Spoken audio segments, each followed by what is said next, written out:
Bonjour à toutes et à tous, nous sommes aujourd'hui mardi, c'est le 17 janvier 2017. Heureux de vous retrouver pour les informations de la mi-journée.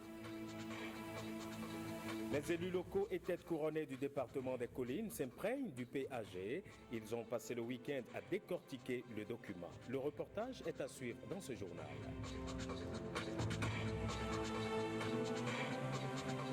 À suivre également le reportage sur la sensibilisation des conducteurs à l'OCOSA à propos des mesures interdisant les surcharges et chargements hors gabarit.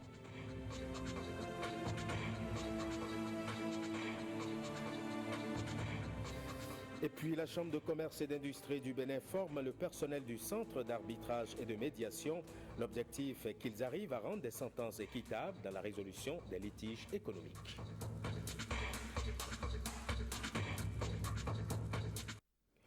Bonjour et bienvenue à tous. Le Bénin a pris part au 27e sommet Afrique-France qui s'est tenu à Bamako, au Mali.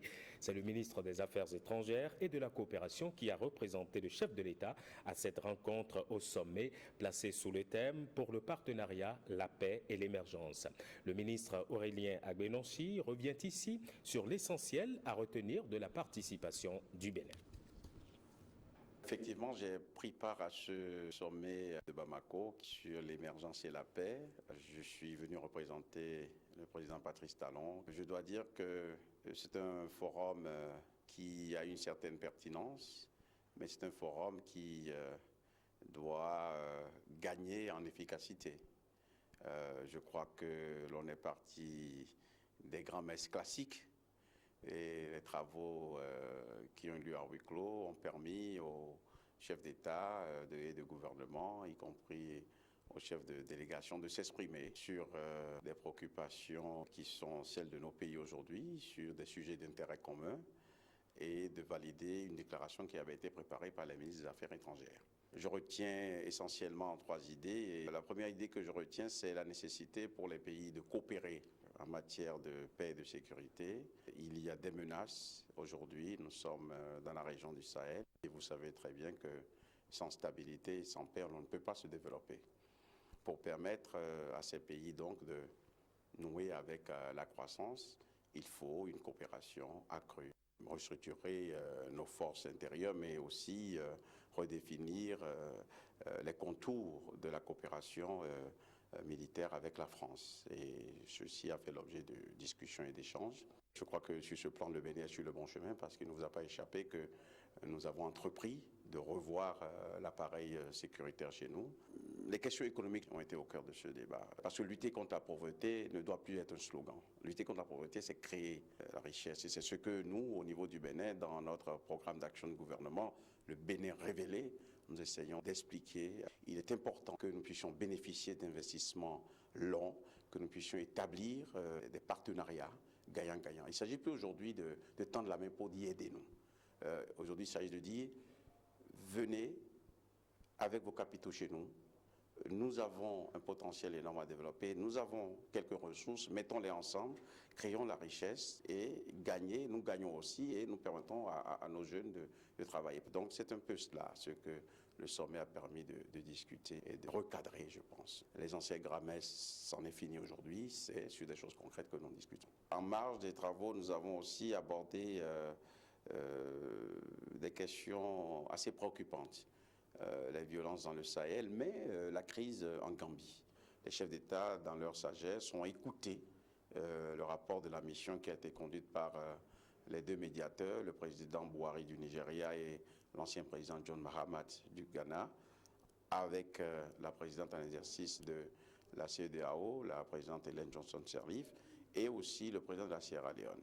Et je crois qu'ils ont rencontré toutes les parties prenantes. Ils ont rencontré le président battu, le président élu, et il était heureux que la CEDEAO ait pu amener à Bamako le président élu. Mais il est clair que nous nous acheminons vers la reconnaissance du président qui a été élu et vers des solutions qui partiront de toutes les options qui sont sur la table. Il est clair que nous nous acheminons vers un dénouement peut-être difficile, mais un dénouement quand même qui va dans le sens du respect de la voix du peuple, du respect de la démocratie. C'est aussi un moyen de se développer que de respecter la démocratie.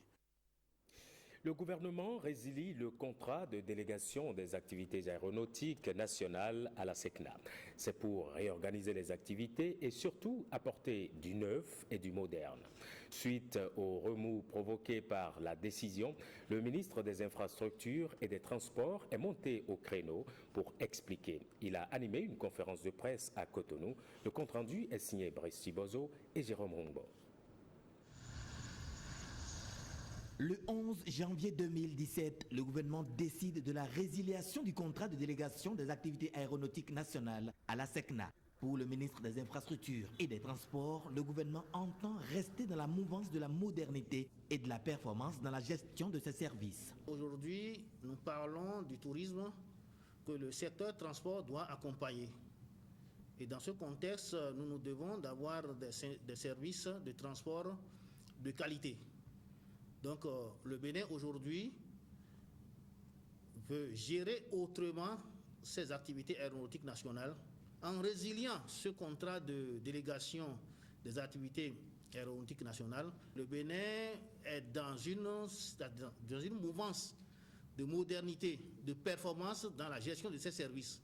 Cette résiliation n'est pas synonyme de retrait de contrat de sécurité de la navigation aérienne par la SECNA au Bénin. La mission première de la SECNA, qui est la sécurité de la navigation aérienne, est une mission qui est toujours restée à la SECNA et le Bénin est et demeure membre de la SECNA. La décision gouvernementale sera suivie d'une procédure afin d'aboutir à une gestion efficiente des aéroports du Bénin. Nous allons rentrer dans une phase maintenant administrative pour clôturer le contrat de délégation. Dans la même période, le gouvernement béninois va sélectionner un gestionnaire. Le gouvernement béninois mettra en place sa structure de gestion de l'aéroport. Tout ça prendra quelques mois. Globalement, on peut aller jusqu'à 6 mois et peut-être légèrement au-delà, mais pas plus. Au nombre des 8 pays qui ont déjà observé la mesure de résiliation figurent la Côte d'Ivoire, le Sénégal, Madagascar et le Cameroun. Les élus locaux et têtes couronnées du département des Collines s'imprègnent du programme d'action du gouvernement. Ils ont passé leur week-end à décortiquer le document. La séance, riche en enseignements, s'est déroulée à Dassazoumen. Gilles Dansou, Aurélien Plogan, reportage. Le programme d'action du gouvernement expliqué de fond en comble aux élus locaux et aux têtes couronnées des collines. Des éléments clés de développement qui y sont inscrits sont clairs. Il est question de pouvoir remercier que l'initiation du programme d'action du gouvernement, qui est un programme quinquennal 2016-2021, a tenu grand compte, quand on regarde très bien, du diagnostic. Le diagnostic étant posé, les propositions fortes sont faites et nous avons deux types de projets. Il y a des projets qui sont dits projets phares. Il y a d'autres projets qui sont sectoriels. Des projets qui en réalité serviront de boussole pour nos communautés locales. Vous convenez avec moi que le PAG mérite une attention particulière de notre part. Cela veut dire que nous sommes appelés à s'approprier le contenu de ce document pour en faire une large vulgarisation au sein de nos communautés respectives. Ce faisant, nos populations pourront participer efficacement à la mise en œuvre du PAG dans nos contrées. Cette appropriation du PAG nous permettra d'en maîtriser les contours et les détours, mais aussi et surtout de mieux orienter nos plaidoyers vers le gouvernement afin de capter les investissements nécessaires pour le développement des collines. Des soutiens pour la concrétisation de ces projets. C'est beaucoup d'éléments qui relèvent de la compétence des communes qui sont prises en compte dans ce programme d'action, qu'il s'agisse des questions donc de l'assainissement, les questions de l'eau, les questions du cadre de vie en général. C'est des questions qui relèvent de la compétence des mairies de façon classique. Et donc que le programme d'action du gouvernement ait pris une bonne dimension de ces questions-là. Donc je trouve que ça renforce l'action donc, des élus à la base. Et le développement à la base est ainsi impulsé. Propriétaire de véhicules à moteur, il vous faut désormais prévoir la taxe sur les véhicules à moteur. Elle est fixée suivant la puissance de votre véhicule. Avec la loi des finances exercice 2017, les députés ont donné leur bénédiction pour le recouvrement de cette taxe. Mais qu'est-ce que c'est que la taxe sur véhicules à moteur? Où et quand doit-on la payer? Je vous propose de suivre les explications du directeur général des impôts. Il est ici au micro de Martial Guédigan. C'est une taxe qui va être payée selon que vous possédez une voiture et l'imposition est déterminée par rapport à la puissance de la voiture. Elle avait existé, elle a été réinstituée simplement.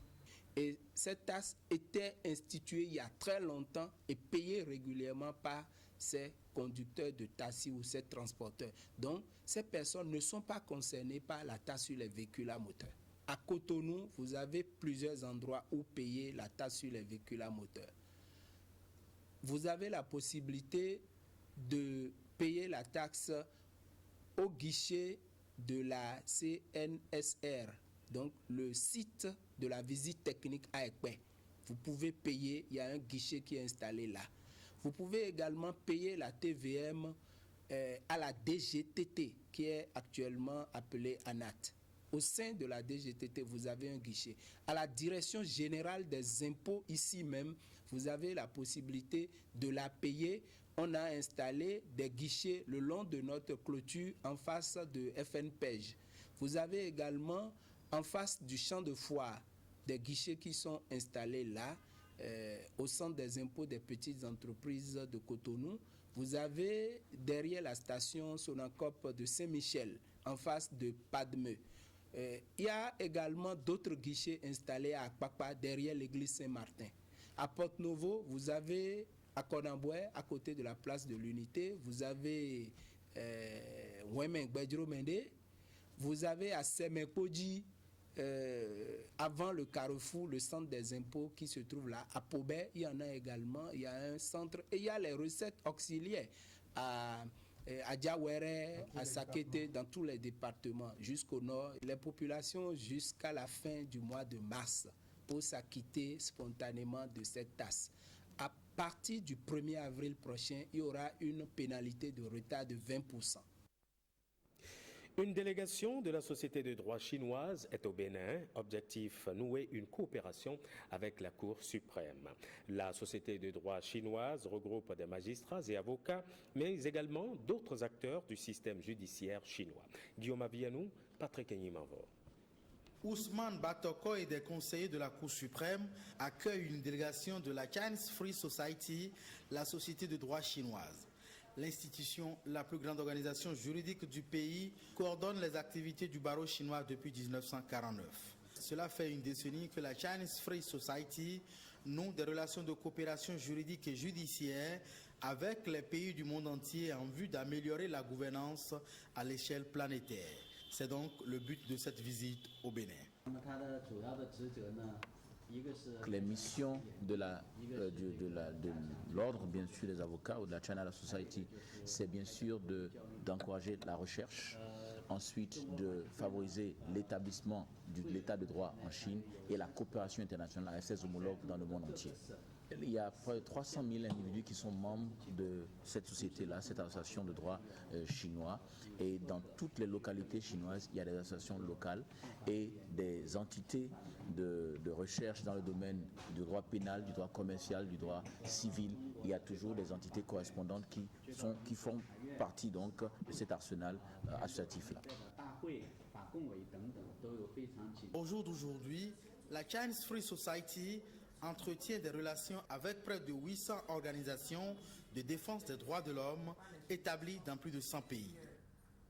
Un atelier de formation s'est ouvert ce lundi dans les locaux de la Chambre de commerce et d'industrie du Bénin. Organisé par le Centre d'arbitrage et de médiation, cet atelier de formation vise à outiller les arbitres pour qu'ils puissent rendre des sentences équitables dans la résolution à l'amiable des litiges économiques. Le reportage est signé Petroni Lokossou et Ghislain Pouguet. Le rôle du juge étatique et des autres praticiens de droit dans la promotion et la mise en œuvre de l'arbitrage C'est le thème de cet atelier de formation qui a commencé ce lundi à la Chambre de commerce et d'industrie du Bénin. Au cœur de cette formation, la notion de l'arbitrage. L'arbitrage, c'est une justice privée. C'est lorsque des parties à un contrat décident elles-mêmes de confier le règlement de leur litige à des personnes privées appelées arbitres, de trancher leur litige en droit. C'est une procédure juridictionnelle à côté des juridictions étatiques. Une juridiction privée dont les acteurs sont formés pour des sentences justes et équitables. 45 arbitres qui suivent cette formation-là et qui, au terme de cette formation, permettront de rendre des décisions, des sentences applicables par les acteurs, les parties au conflit. Des sentences applicables basées sur des notions concrètes. La convention d'arbitrage, des effets de la sentence arbitrale et de dire également quel est le rôle du juge étatique dans la procédure arbitrale et de dire également quel est le rôle des notaires, quel est le rôle des autres juristes. Des notions dont les bénéficiaires de la formation apprécient la pertinence.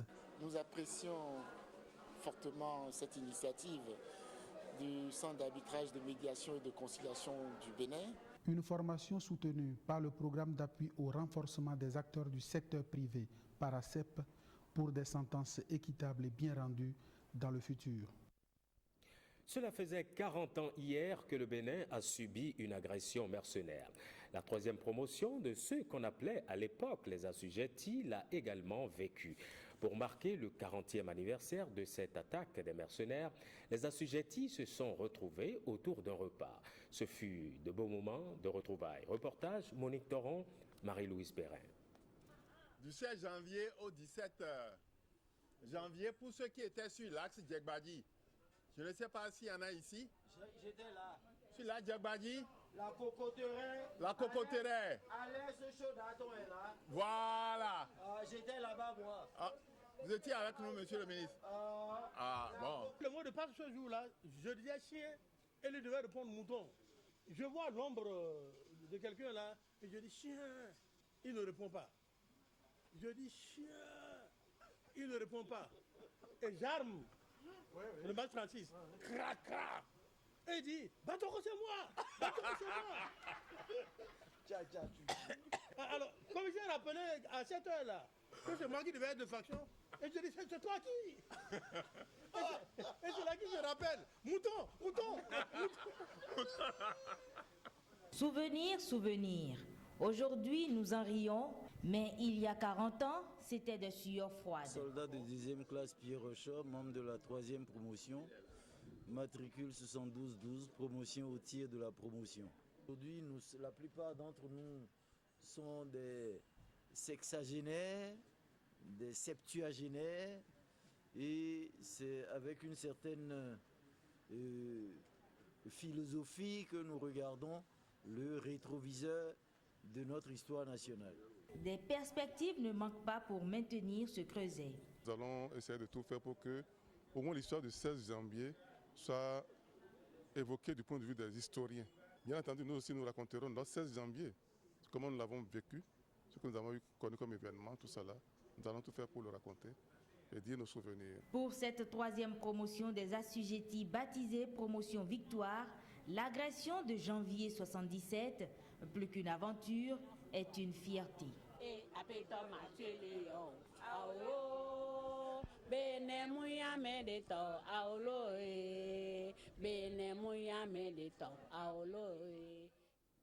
Et puis ce 16 janvier 1977, le Bénin l'a emporté sur les mercenaires.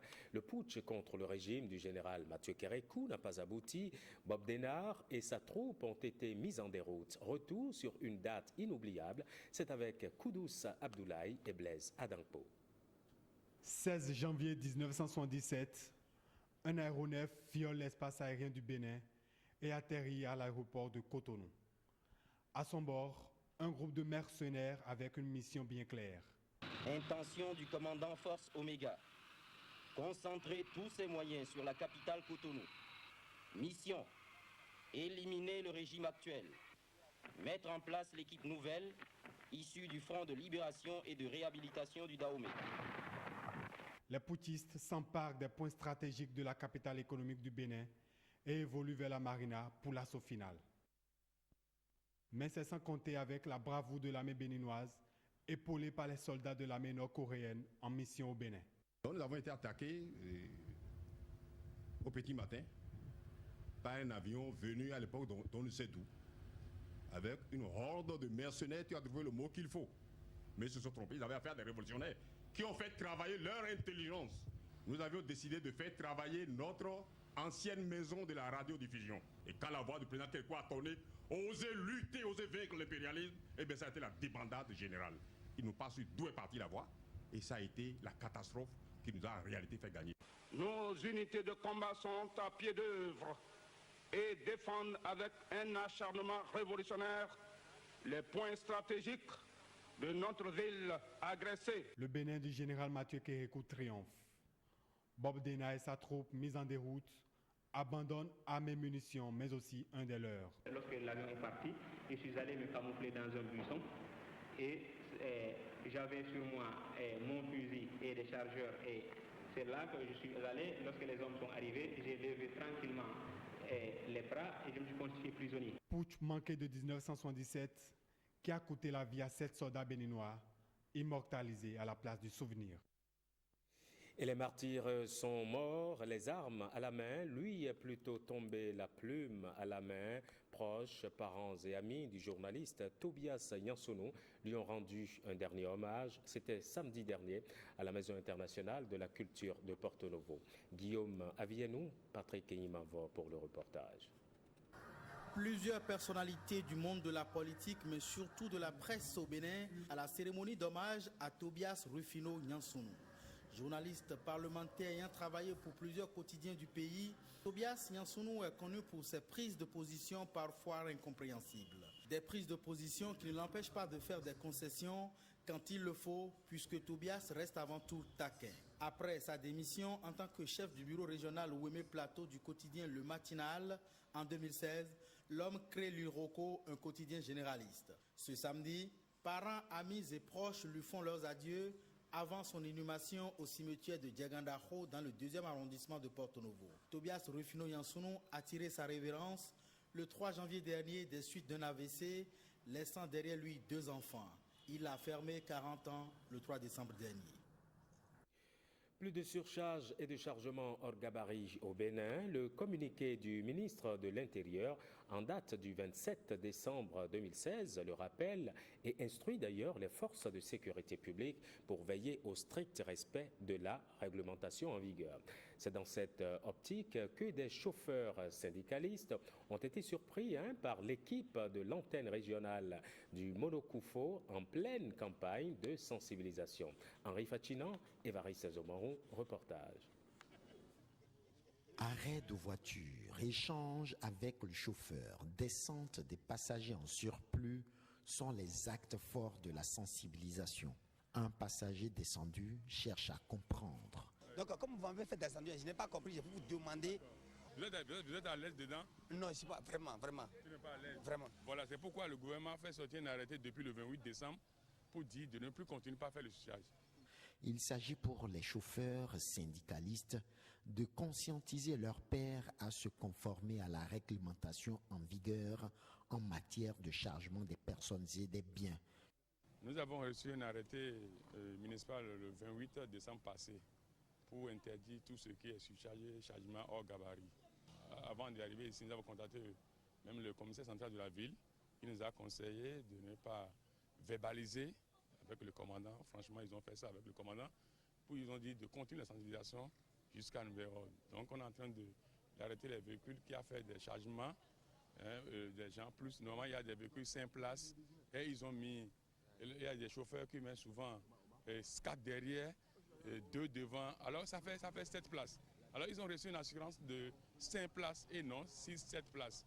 Donc voilà, c'est ce qu'on est en train de faire. Quand on voit les véhicules qui ont fait des chargements, comme ça on fait descendre les clients, on les trouve un autre véhicule et le véhicule s'en va. Désormais donc, même les chargements hors gabarit sont interdits. Il est aussi indiqué aux passagers de ne pas céder au désir des conducteurs qui font la surcharge. Ils ont interdit le surcharge. là, hors gabarit, tout ça. Ce que tu as fait là, c'est hors gabarit, c'est pas bon. C'est un véhicule 5 places. Tu as mis 3 derrière, 1 devant. Comme tu as fait, mais tu as fait changement hors gabarit, c'est pas bon. Leur refus serait donc le gage d'un voyage dans de très bonnes conditions. On en vient maintenant à l'opération de libération des espaces publics qui se poursuit à Cotonou. Les sites libérés présentent un bel aspect. Pendant que certains saluent la décision du gouvernement, d'autres sollicitent l'appui du gouvernement pour la prise en compte de certaines mesures, disent-ils, mesures d'accompagnement. Constat dans la ville de Cotonou, Monique Toron, Aurélie Sauton. Comme ce parc triangulaire situé en face de l'immeuble Adjali au marché d'Antokpa, plusieurs artères autrefois très encombrées par les cambistes, les taxibus et autres commerçants ont été dégagés suite à l'opération liée à la libération des espaces publics. Certains occupants tentent de regagner leur place, mais ils sont dissuadés dans leur élan par les patrouilles des forces de sécurité. Ils reviennent, mais il y a la police qui veille au grain. Il faut que Cotonou change et toutes les villes du Bénin changent. Je pense que c'est l'heure qui a sonné maintenant. Moi, j'encourage le gouvernement. Nous, en revenant de l'extérieur, on a honte, est-ce que vous voyez? Parce qu'on a rétréci, surtout la ville de Cotonou, Porto-Novo, on a rétréci ça. À cause de quoi? À cause d'un intérêt personnel, parce qu'on doit faire le commerce, tout seul faut encombrer. Le mieux, il n'a qu'à faire le nettoyage comme il le faut. Tout en appréciant l'opportunité de la décision prise par le gouvernement, les occupants sollicitent la mise en place des mesures d'accompagnement. C'est pas mal ce qu'ils sont en train de faire, mais pour nous qui sont sur les lieux, bon, nous les supplions beaucoup de vite penser à nous aussi, donc de nous trouver quelque part, sinon c'est vraiment dur pour nous. Il